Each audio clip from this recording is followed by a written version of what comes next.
If you are new to the crypto world, let me be the first to welcome you.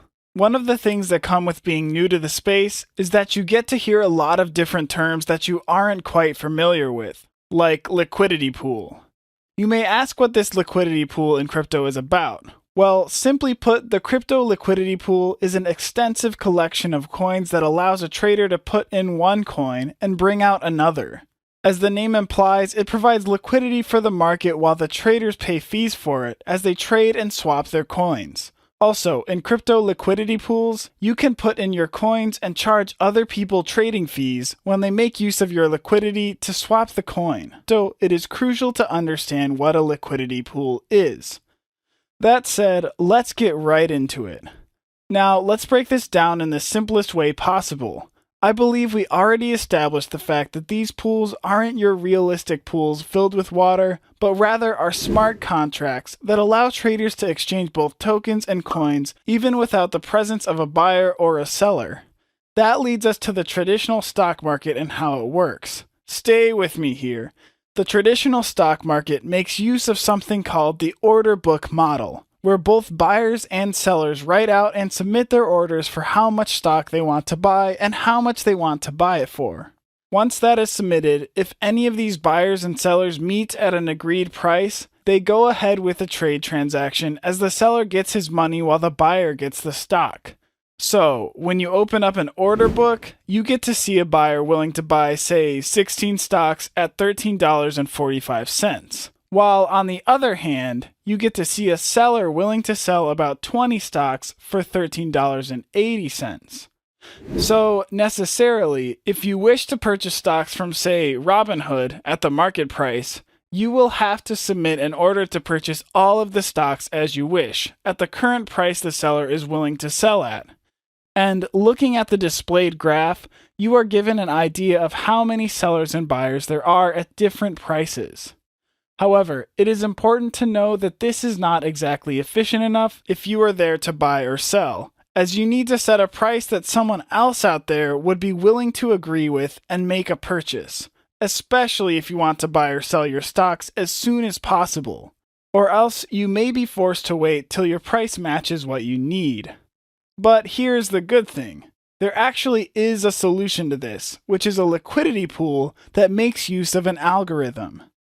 This algorithm makes it easy for traders to buy and sell assets regardless of the prices, whether high or low, and regardless of what time it is or if there are buyers or sellers to meet your needs.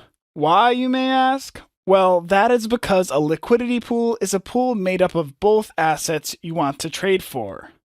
The technology that aids the liquidity pool to exist is called a smart contract. Therefore, a liquidity pool is just a code that is a smart contract that is written in a way that allows it to hold funds, do some math with said funds, and then allow traders to trade based on the math that was done. That was a lot easier to understand, right? Now let's get into how this pool really works. The pools start off with an exact ratio of 50-50. Let's break it down using Ethereum and basic attention tokens. So, in the case where you want to give the pool a sum of $500 to trade, you will need to give it $250 of both Ethereum and basic attention tokens. And so, as you continue to purchase these basic attention tokens and give Ethereum into the pool, it will gradually increase the price you have to pay for each token.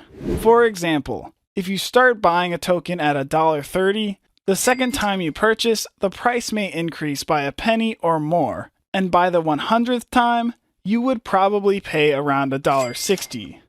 It is really quite simple because as you keep buying even more basic attention tokens, the pool will charge you even more and more for each one.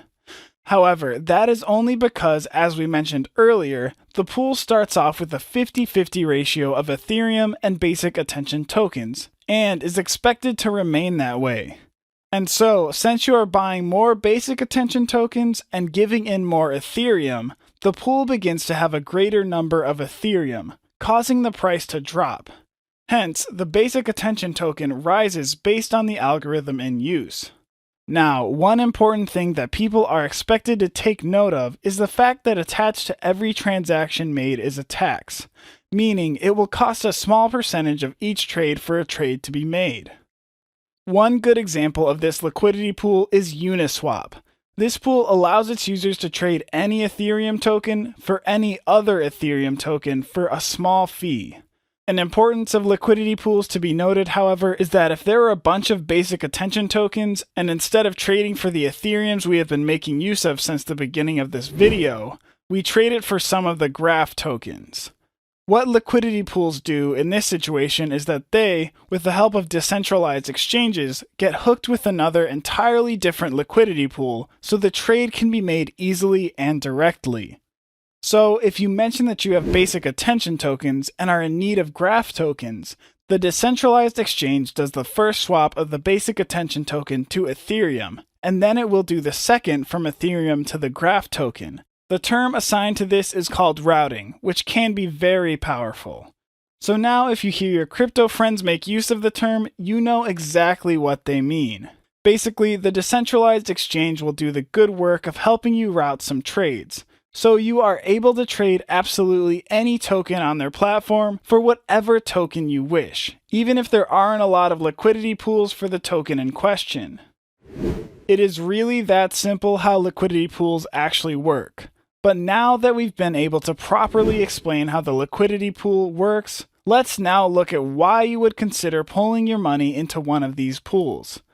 It is possible that you invest money into a liquidity pool, and whenever you put your money into this pool, you will now be referred to as a liquidity provider. Remember that I mentioned earlier that every transaction requires little fees or tax? Well, as you would imagine, as more people come into trade, what used to be a very, very small fee starts to increase. But where exactly do they go? Well, considering the fact that someone somewhere decided to invest his or her money into a pool, becoming a liquidity provider, it is only right that this returns as fees go back to them, and that is where the fees that are paid go to. But how does it work? Say, as a provider, you put in $500 of Ethereum and $500 of basic attention tokens, and say your friend decides to join in on the investment and also puts in the same amount. Well, now you have a total of $2,000 in the pool. And so, as people continue to trade in and out throughout the day, suppose you are able to earn about $150. Considering the fact that 50% of these earnings belong to you while the other half belongs to your friend, at the end of the day you would have earned about $75 just for being a liquidity provider. And with the constant crypto market, you are able to earn even more substantial amounts. Well, there you have it. Hopefully, we've been able to give a very detailed explanation on how these liquidity pools work.